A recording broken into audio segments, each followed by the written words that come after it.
Back once again with Erika Brown of the Cricket. She's coming on to us from the office over there in Manchester-by-the-Sea. How are you, Erika? I'm doing great, Corey, as always. Great to see you. Good to see you. We have some. Look, my outfit matches your hair. That's all right.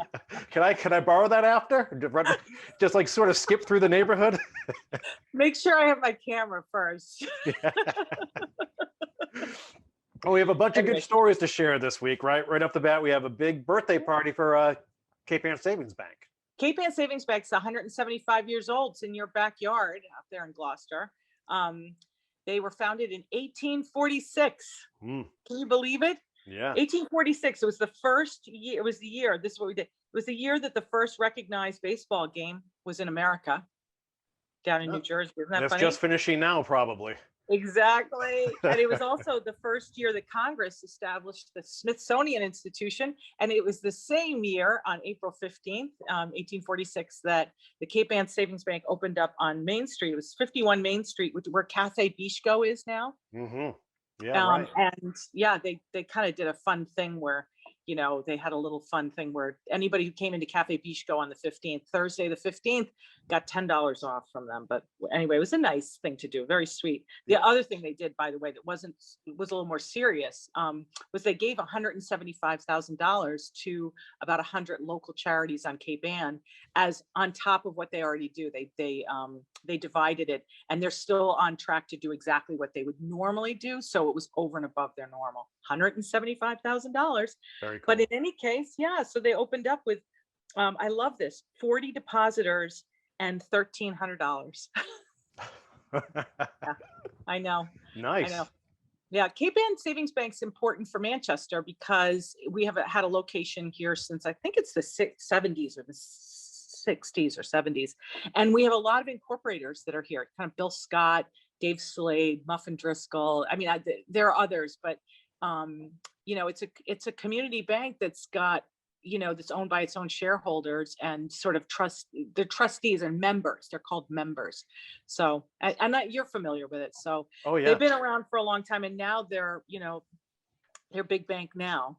Oh, yeah. And their next branch is going to be up by the YMCA. It is over at Gloucester Crossing. Yep, that's happening. That's exactly right. Yeah, it's going to be, it's going to be next year. So yeah. Yeah, good stuff there, Erika. What about the high school students getting back to class? Oh my God. Yeah, the high schoolers got back to class. Olivia Turner wrote a great piece for us that we put on the front page. And we have some great pictures of them coming back. But one of the pictures is funny because remember a couple of weeks ago when the elementary school started to go back full time? And you and I were laughing. I don't know why it tickled me so much, but there was a picture. Remember that picture? Yeah, that kid. My favorite part of that picture was the blow up rainbow. This massive blow up rainbow. Everyone's like going, great, back to school. You know, everyone's trying to make such a nice deal of it. And then there was that kid like this. Yeah. Okay. Front page of this week's picture, we have a picture of an AP, I think it's AP English, but it may be AP Biology. Inside the classroom, all the kids are in class, they're spaced properly, and they're back in school, back in the groove. Guess what? In the back, there's a guy go like this. So I think it's official, Corey. For this year's back to school after the pandemic, 99% of the kids are great, and 1% is like, Yeah, defeated.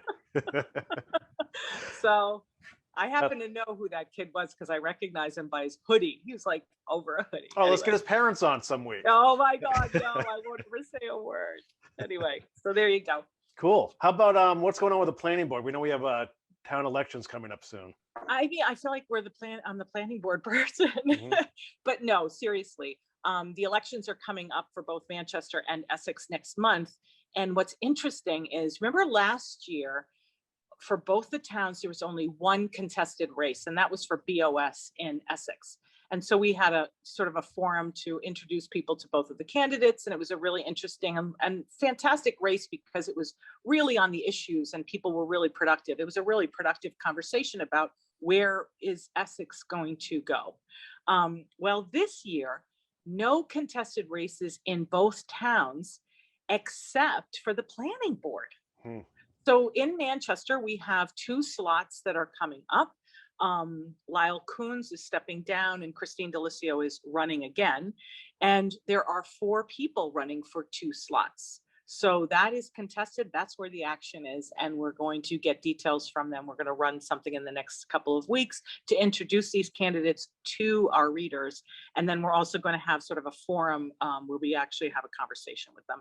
And then over in Essex, 2 people are running for 1 slot. And there's a lot of activity going on with the planning board in Essex. And there's a lot of things that they're bringing to town meeting that are going to change fundamentally and sort of create a structure for zoning and things like that in Essex. And it's a really interesting time because Essex has a history of really being hands off with regard to telling people what they can do on their property. Remember the speeding to compliance story with the the professional cigarette boat Yeah. race guy? Yep.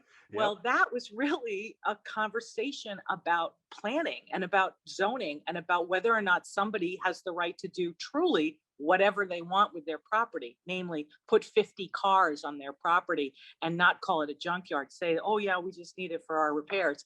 Well, all that stuff is coming up. I'm not saying it has to do with that guy, Right. but it is coming up. And so over the next month, that's going to be a big conversation. Very nice. And lastly, Erika, I believe congratulations are in order. Yes. Yeah, we won 6 awards. We're really proud because, 2020, it was tough. And we won 6 awards from the New England Newspaper Association. And we won most of them for editorial coverage, which was really a big feather in our cap. And the big winner really was Chris McGinn. We talk about her all the time because her stories are so amazing. She's our features editor. And she won in gold, #1, for a serious column, which is a real good category, but it's also a category where she was competing against all newspapers of all sizes and all frequencies in all 6 states. And she won #1 for a column she wrote about David Andrews of Essex. And she called it Goodbye, David Andrews. And it was really kind of a lovely tribute to a man that everybody knew. And yet nobody knew, who died last year. So, Right. Well, cheers to her and cheers to the cricket staff. yeah. And that's awesome news all around. Yeah. Yeah. I also would say Jim Benke won for environmental reporting, which is also really That great. makes sense. He does a great job. Get the cricket, folks.